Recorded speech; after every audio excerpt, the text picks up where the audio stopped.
there's a couple things that we need to do before we rinse this turkey off. Several things you'll notice. A little plastic tab right here. We need to remove that tab. We certainly don't want to have that in our turkey when we cook it, and you'll just pull it out. This is what it looks like.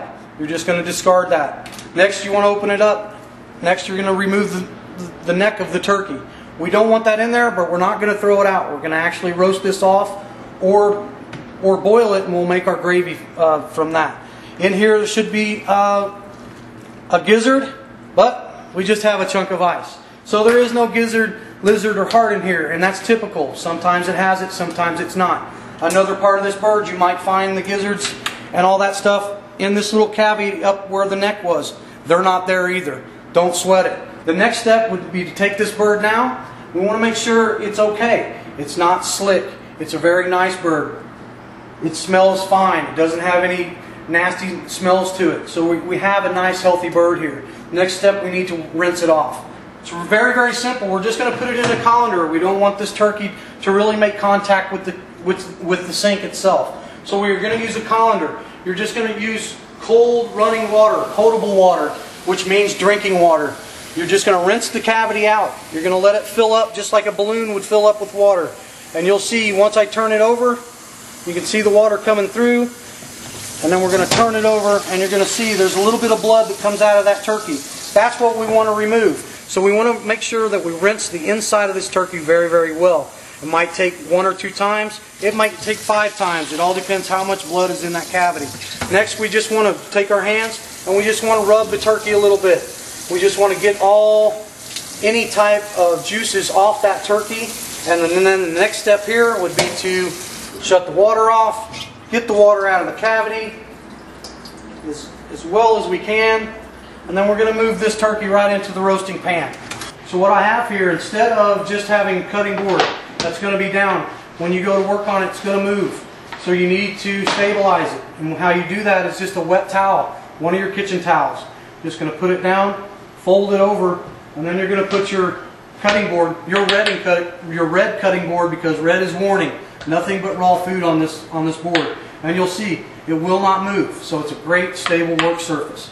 We need that. So next, we're going to take our turkey out of the roasting pan. Remember, it's got liquid in it. Drain it off again.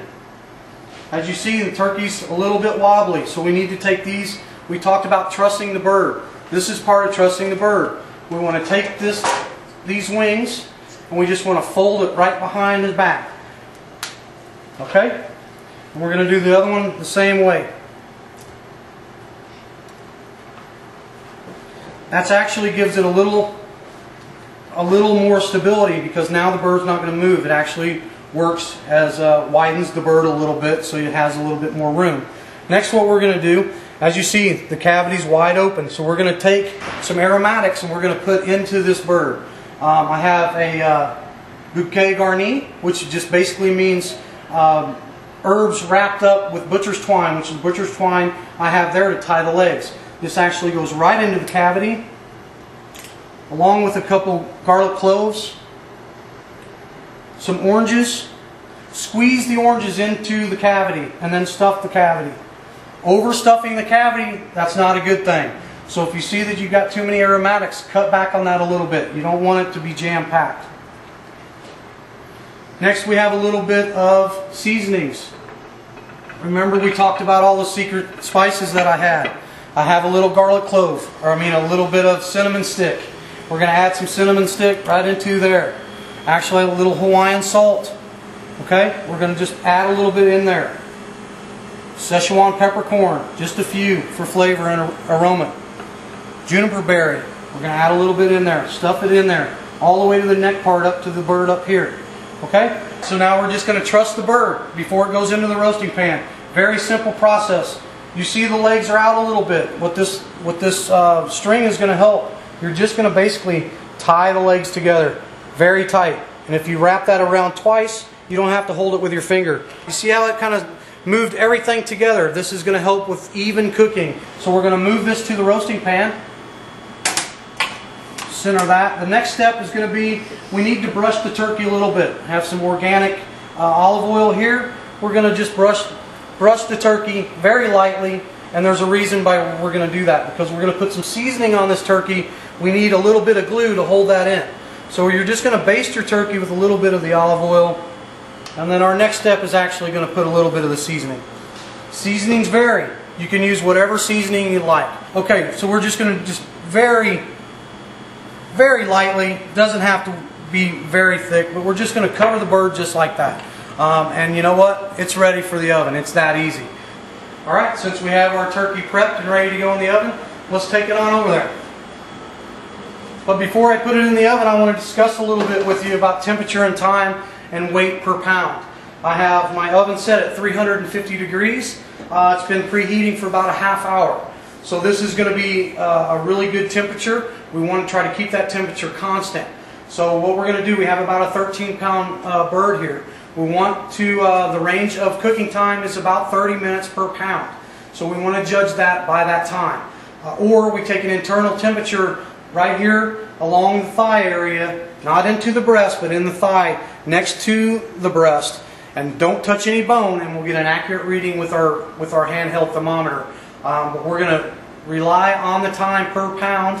We're not going to open, no peeping toms anymore. You can't keep opening the door and shutting the door. You're just going to keep taking the heat out of the oven. So it's very crucial that you keep the door closed as long as possible. So we're going to work on that timeline that I talked about, 30 minutes per pound, and we're going to see what the results are. Okay, let's do it.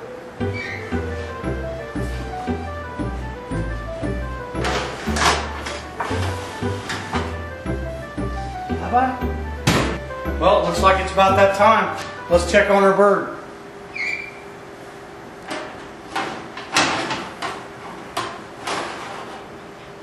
Wow, looks really good. Really, really good.